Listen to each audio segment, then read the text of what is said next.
Hello नमस्कार, मैं हूं अंकित सेन और आप देख रहे हैं उपभोक्ता मंच। व्यापार प्रणाली और उपभोक्ता संरक्षण कानून एक बहुत ही महत्वपूर्ण मुद्दा है। ऐसे में ज़रूरी होता है कि उपभोक्ताओं को अपना हक के बारे में बताया जाए। हमारे शो के माध्यम से हमारी यही कोशिश रहती है कि उपभोक्ताओं को जागरूक किया जाए, अवेयर किया जाए। आज का विषय हमारा यही है कि किस तरीके से उपभोक्ताओं को हम अवेयर करें, उनके हक के बारे में बताएं। और आज हमारे साथ दो खास मेहमान जुड़े हैं, तो आइए मिलकर स्वागत करते हैं देवेंद्र मोहन माथुर जी का, जो कि अध्यक्ष हैं जिला उपभोक्ता विवाद प्रतितोष आयोग जयपुर थर्ड के। सर, बहुत बहुत स्वागत है आपका। हमारे दूसरे मेहमान जीएल मीना जी, जो कि अध्यक्ष हैं जिला उपभोक्ता विवाद प्रतितोष आयोग सेकंड के। सर, आपका भी बहुत बहुत स्वागत है दूरदर्शन स्टूडियो में। देवेंद्र जी, शो की शुरुआत मैं आपसे करना चाहूँगा कि उपभोक्ता संरक्षण कानून है क्या? अगर सरल भाषा में हम हमारे व्यूअर्स को बता सकें तो किस तरीके से वो मदद करती है, उपभोक्ताओं के किस तरीके से वो हेल्प करती है? देखिए, उपभोक्ता संरक्षण कानून का मतलब ये है कि उपभोक्ता का संरक्षण और उसके अधिकार में सब चीज़ समाहित हो जाती है और उपभोक्ता अपने अधिकारों के प्रति सावचेत रहते हुए कोई वस्तु का उपभोग करता है अथवा सेवाएं लेता है, वो उपभोक्ता के दायरे में आती है। अगर किसी प्रकार के सामान खरीदने में गुणवत्ता या सेवाओं में कमी होने के बाद अगर होता है तो वो कंज्यूमर कोर्ट के दायरे में आ जाता है, क्योंकि हर आदमी अपनी राशि खर्च करता है, मेहनत की कमाई खर्च करता है, लेकिन वो गुणवत्ता का सामान खरीदना चाहता है। और गुणवत्ता अगर नहीं हो, सेवाओं में कमी हो, लापरवाही हो, किसी प्रकार का ओमिशन हो, तो उसके खिलाफ वो कंज्यूमर कोर्ट में अपने अधिकारों के लिए लड़ सकता है कि बाजार में मुझे कोई चीज खरीदी, अगर वो उस गुणवत्ता के नहीं जिसका वादा किया था, वो सब कंज्यूमर कोर्ट के दायरे में आता है, क्योंकि उसके अधिकार को सुरक्षित रखने के लिए उपभोक्ता संरक्षण कानून लाया गया। आज 35 वर्ष करीब हो गए हैं उपभोक्ता संरक्षण कानून को लाए हुए। आज हर कंज्यूमर ये मानता है कि मेरे अधिकार सुरक्षित हैं। यदि कोई चीज़ खराब हुई तो मैं शिकायत करके निदान पा सकता हूँ। बिल्कुल, बहुत अच्छी चीज़ बताई कि आपने किस तरीके से उपभोक्ताओं के लिए, किस तरीके से उनके फ़ायदे के लिए बहुत सारे कानून, उपभोक्ता कानून के ज़रिए लोगों की हेल्प के लिए बहुत सारे कानून आज हमारे पास हैं। जीएल मीना जी, आपसे जानना चाहेंगे कि उपभोक्ता है कौन, कौन कौन इसके दायरे में आता है? देखिए अंकित जी, इसमें जो उपभोक्ता है, उपभोक्ता जो बाजार से जो वस्तुओं को विनिमय करता है और उनको खरीदता है, और किसी प्रकार की कोई उसमें त्रुटि निकलती है जी, तो वो मतलब कि उपभोक्ता श्रेणी में आता है और वो कंज्यूमर कोर्ट में जाके अपनी शिकायत दर्ज करा सकता है।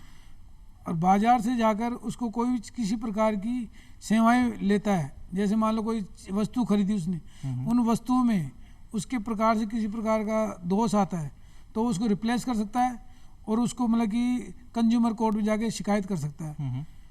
वो उपभोक्ता श्रेणी में आता है। देवेंद्र जी, अगर कानून की अगर हम बात करें तो कौन कौन सी चीज़ें इसके दायरे के अंदर आ सकती है, और ऐसी कौन कौन सी चीज़ हैं जो कि इसके दायरे के अंदर तो आती है, और उपभोक्ता को उसको क्या किस तरीके से डील करना चाहिए, क्या कुछ करना चाहिए अगर उनके साथ कुछ फ्रॉड होता है तो? देखिए, उपभोक्ता संरक्षण कानून का मतलब व्यापक है। बेनिफिशियरी भी कंज्यूमर है, अवेल करने वाला भी कंज्यूमर है। आपके कार मैंने काम में ली, मैं क्या हो गया, बेनिफिशियरी कंज्यूमर हो गया जी। उपभोक्ता कानून में बड़ी व्याख्या कर दी गई है और बड़ा रेंज दे दिया गया है कि कंज्यूमर अपने अधिकारों को सुरक्षित रखने के लिए सेवाओं में परफेक्शन चाहता है। जैसे पानी, बिजली, टेलीफोन, बैंक, बीमा, ये हो गई सेवाएं। लेकिन वस्तु खरीद रहा हूँ, वस्तु खरीदने का क्या उद्देश्य है? मनोरंजन है, शादी ब्याह में कोई चीज हम सामान खरीदते हैं, तो मैं उम्मीद करता हूँ कि वो परफेक्शन वाली हो, क्योंकि मैंने अपनी हार्ड एंड मनी खर्च करी है। विज्ञापन के जरिए उन्होंने कहा कि इसकी गारंटी वारंटी है, इतनी बड़ी गारंटियाँ दे रखी है। सेलिब्रिटी ने भी कहा कि ये गुणवत्ता की चीज़ है। अगर वो गुणवत्ता की चीज़ ना निकले तो मेरे को नुकसान होता है। आज स्पेयर पार्ट से प्रोडक्ट बंद हो जाते हैं, प्रोडक्ट का मॉडल बंद हो जाता है, ये अनफिट प्रैक्टिस का पार्ट माना गया, क्योंकि प्रोडक्ट लायबिलिटी भी है। क्योंकि आज परफेक्शन चाहते हैं हम। आज हम प्लेन में बैठते हैं, हवाई जहाज में बैठते हैं, हमें परफेक्शन देखने की जरूरत नहीं है कि पायलट के पास क्या लाइसेंस है, कितना एक्सपीरियंस है, क्योंकि उन्होंने ये वादा किया कि हम सेवाएं देते हैं।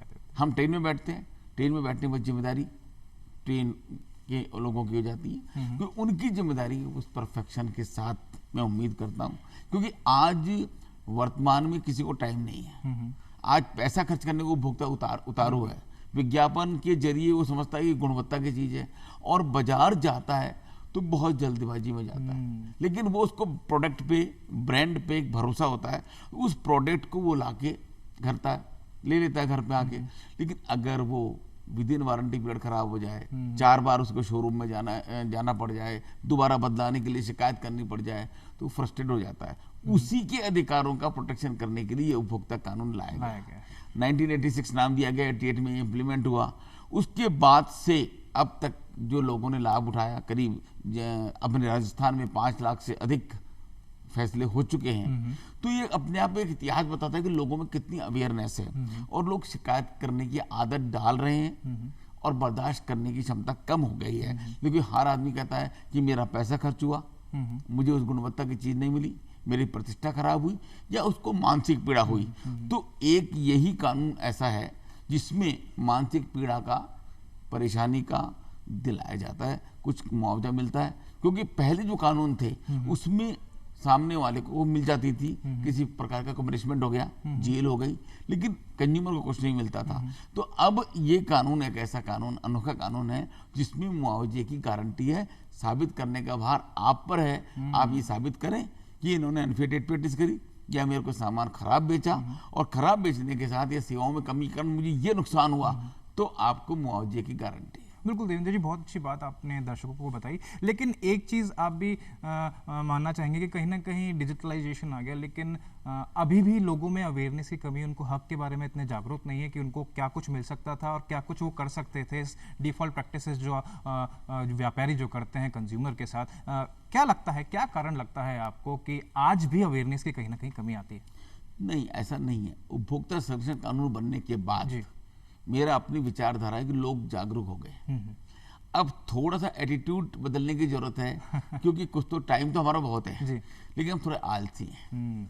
हम चाहते हैं कि कोई दूसरा ही हमारे लिए काम करे, लेकिन कंज्यूमर प्रोटेक्शन ये कहता है कि अगर आपकी जेब कट रही है तो आपको संभालनी पड़ेगी। क्योंकि आप एक उपभोक्ता हैं, आपका हार्ड अर्न्ड मनी जा रहा है, आप क्या बार बार प्रोडक्ट ला नहीं सकते।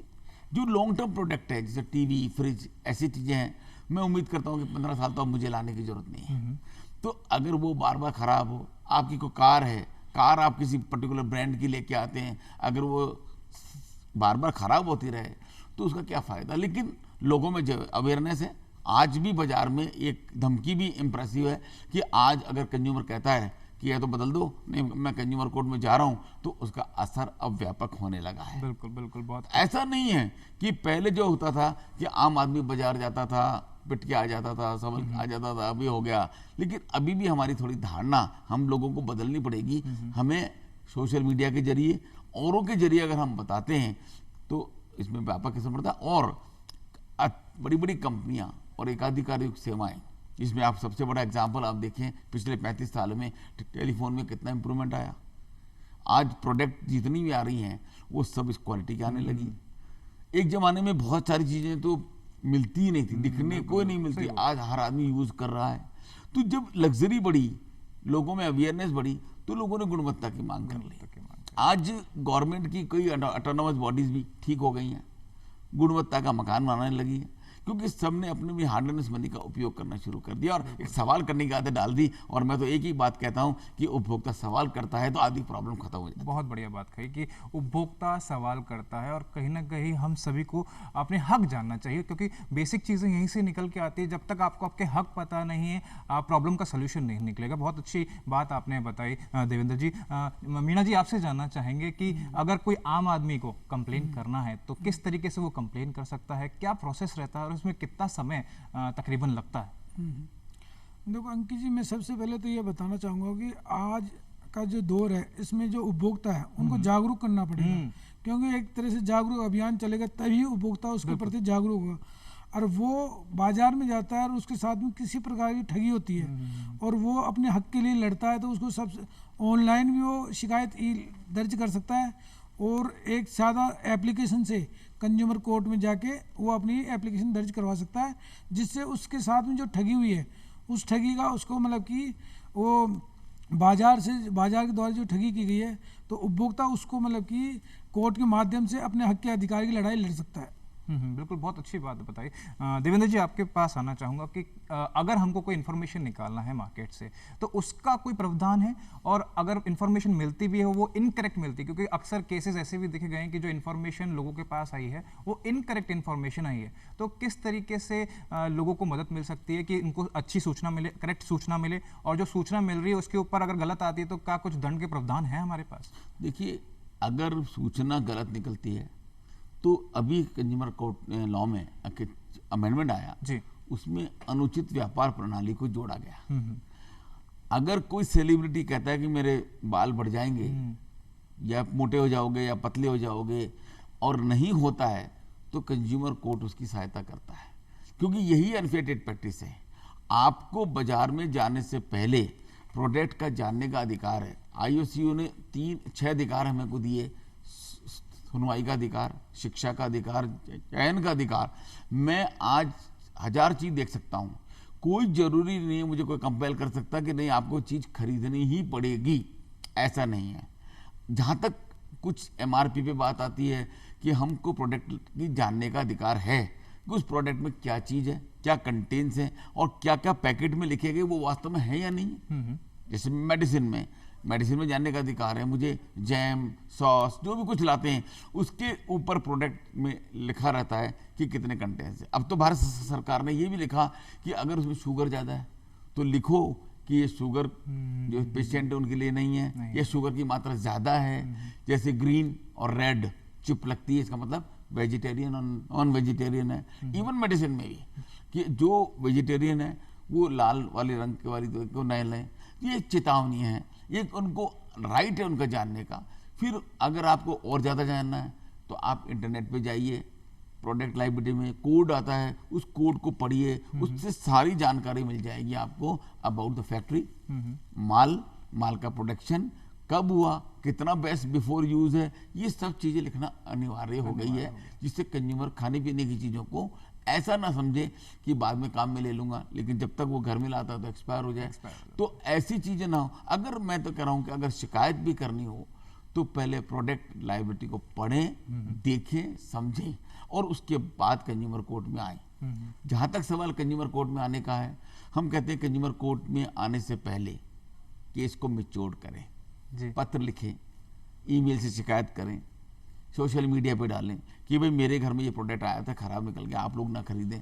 तो सेल्स से डरता है हर जो बनाने वाला जो बनाने वाला है, वो कहता है मेरी सेल में इफेक्ट डाल देगा, या इसको सेटिस्फाई करो। बिल्कुल बिल्कुल। हम चाहते हैं कि कंज्यूमर को उस लेवल तक पहुंचना ना पड़े, एक शिकायत पे उसका निवारण हो जाए। क्योंकि कंपनियां भी जा रही हैं और कंज्यूमर कोर्ट में आने के लिए उससे पहले तैयारी है कि मैंने अपनी एफर्ट्स कर ली, उसको भी हम वेटेज देते हैं, उसको भी ये कहते हैं कि हाँ आपने अपनी एफर्ट्स कर ली, उसके बाद हैरान परेशान होकर जब उन्होंने उस प्रोडक्ट को नहीं बदला तो आप यहाँ आए, या सेवाओं में कमी हुई तो इसलिए आप बिल्कुल बिल्कुल। देवेंद्र जी, कहीं ना कहीं एक कंज्यूमर नंबर भी होते हैं, हेल्पलाइन नंबर होते हैं, जिससे कि जो आम लोग हैं, उपभोक्ता हैं, उनको मदद मिल सके। कौन कौन से ऐसे नंबर हैं या फिर ईमेल आईडीज हुए उपभोक्ता को फायदे में हो ताकि वो कंप्लेन करे, सीधे उनका निवारण हो समस्याओं का?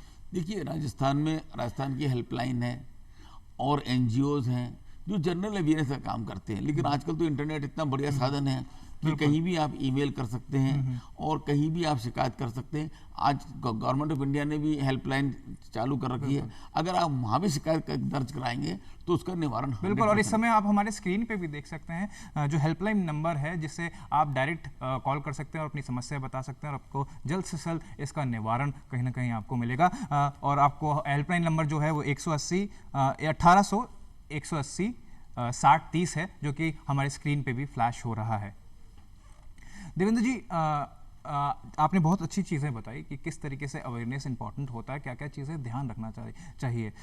जीएल मीना जी, आपसे जानना चाहेंगे कि बाजार में जब उपभोक्ता जाता है तो क्या क्या चीज़ें उसको ध्यान रखनी चाहिए, क्योंकि ऐसा होता है कि बाजार में जब इंसान जाता है तो अपना पैसा देता है, प्रोडक्ट उठाता है और घर चल जाता है। बाद में उसको पता लगता है कि ये सारी चीज़ें, ये सारी समस्याएं उसके सामने आई हैं। लेकिन अगर अवेयरनेस हो कि भाई बाजार जाते समय ही क्या क्या चीज़ों का ध्यान रखना चाहिए, वो पता रहे तो कहीं ना कहीं बहुत मदद मिलती है। तो बाजार जाते वक्त किन किन चीज़ों का ध्यान रखना चाहिए? देखिए जी, बाजार जाता है कंज्यूमर तो उसको सबसे पहले तो जो प्रोडक्ट होता है उसका सही तरह से उसको देखना पड़ता है। उसके ऊपर जो एमआरपी है वो देखना पड़ेगा, कोई एक्सपायरी डेट है वो देखनी पड़ेगी।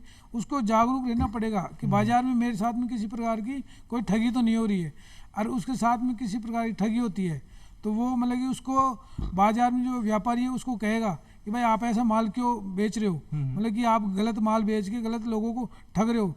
तो इससे मतलब कि उससे क्या है, एक जागरूकता फैलेगी।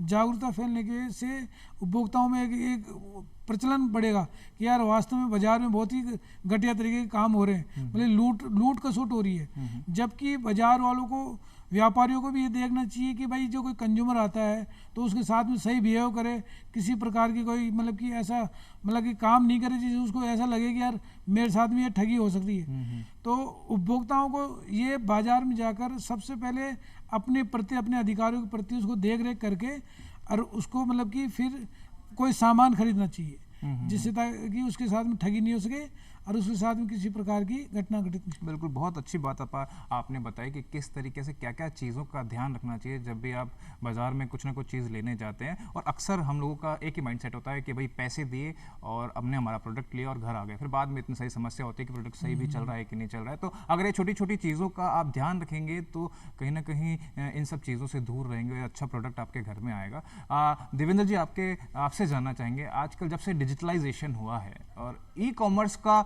जो मार्केट है वो बहुत ज़्यादा बढ़ चुका है, ऐसे में बहुत से फ्रॉड्स भी हमने देखे हैं मार्केट के अंदर कि ई कॉमर्स में फ्रॉड बहुत ज़्यादा हो रहे हैं। तो पहले तो जानना चाहेंगे कि क्या क्या ऑप्शंस हैं उपभोक्ताओं के पास अगर ई कॉमर्स की हम बात करें, तो इसमें किस तरीके से उपभोक्ता संरक्षण कानून के अंदर लोगों के पास उनके हक हैं।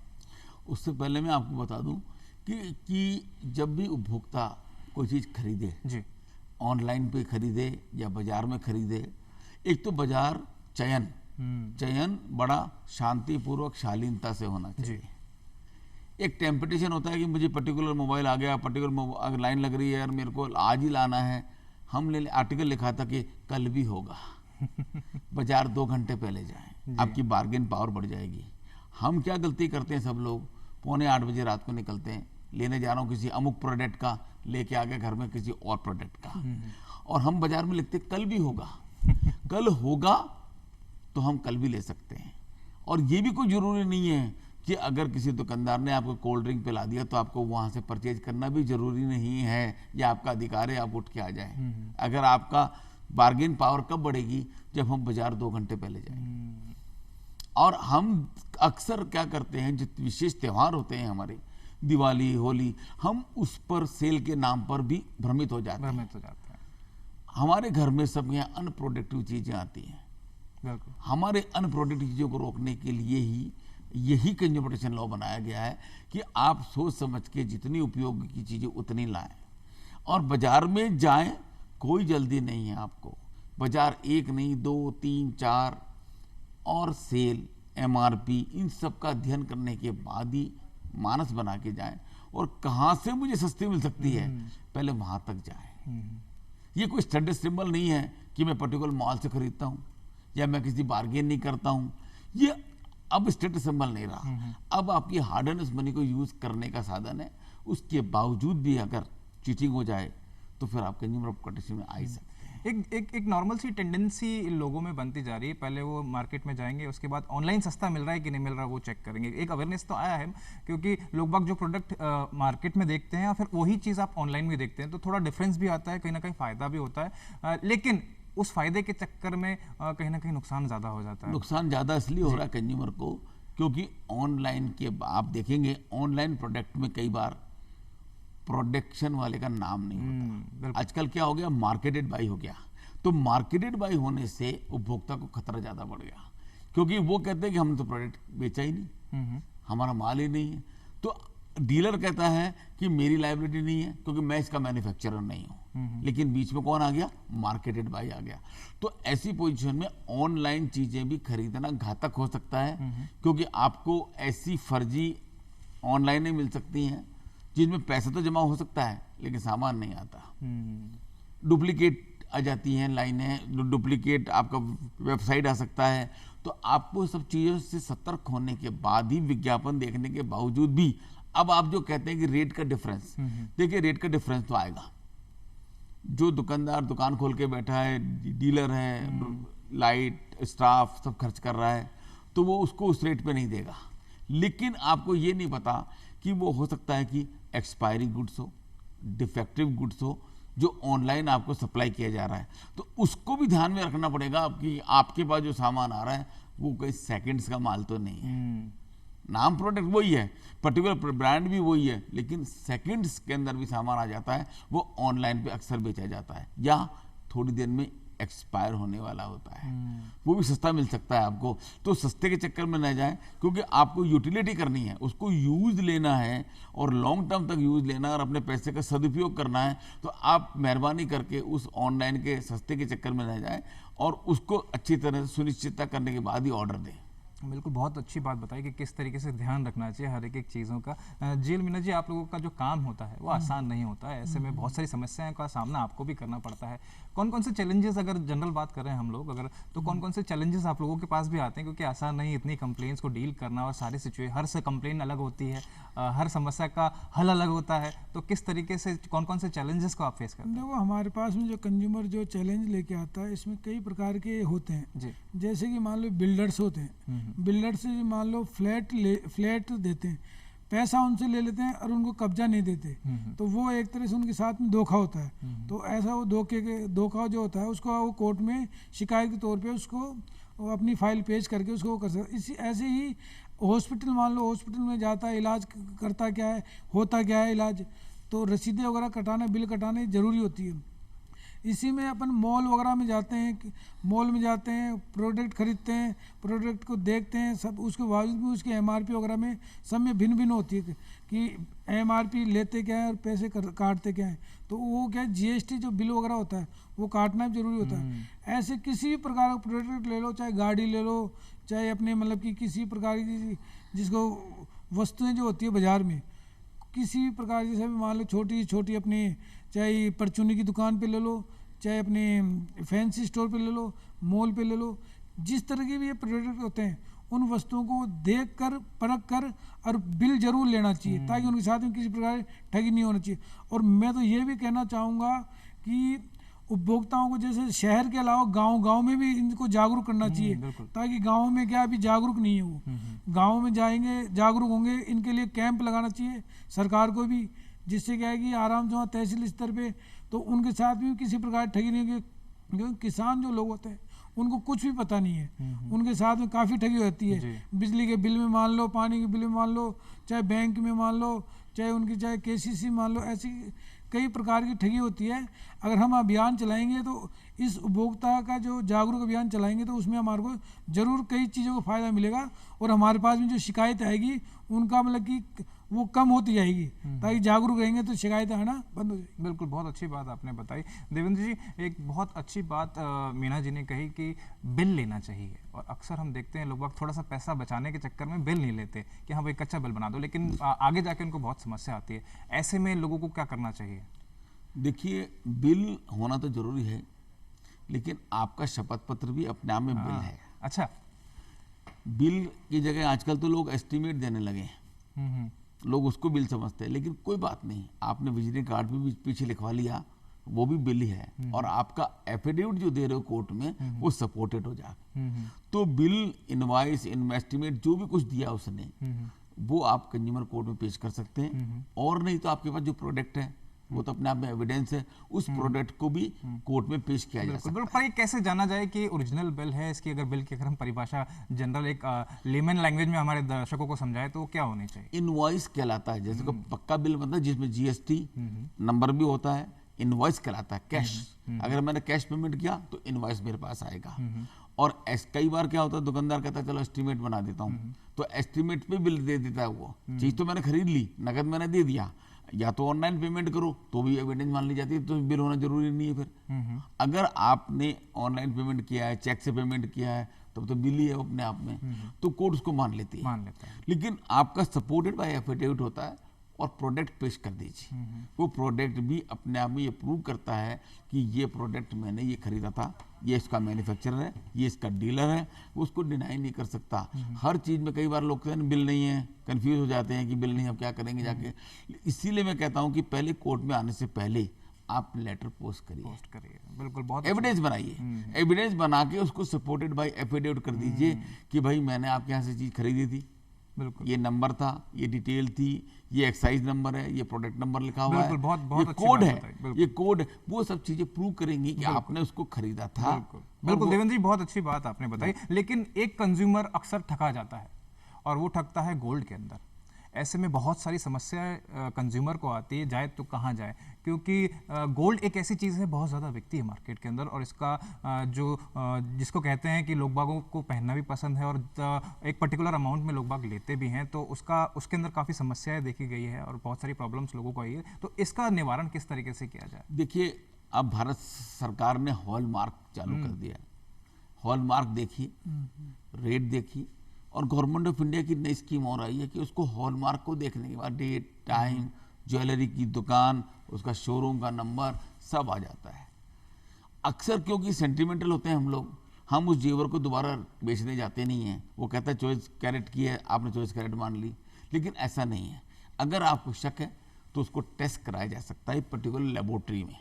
अगर आप लेबोरेटरी में कहते हैं भाई 22 कैरेट है, एक बार बहुत पहले अभियान हुआ था तो पता चला क्या कि जो वो 14 कैरेट का कर रहे हैं, 15 कैरेट का कर रहे हैं, वो नहीं निकला।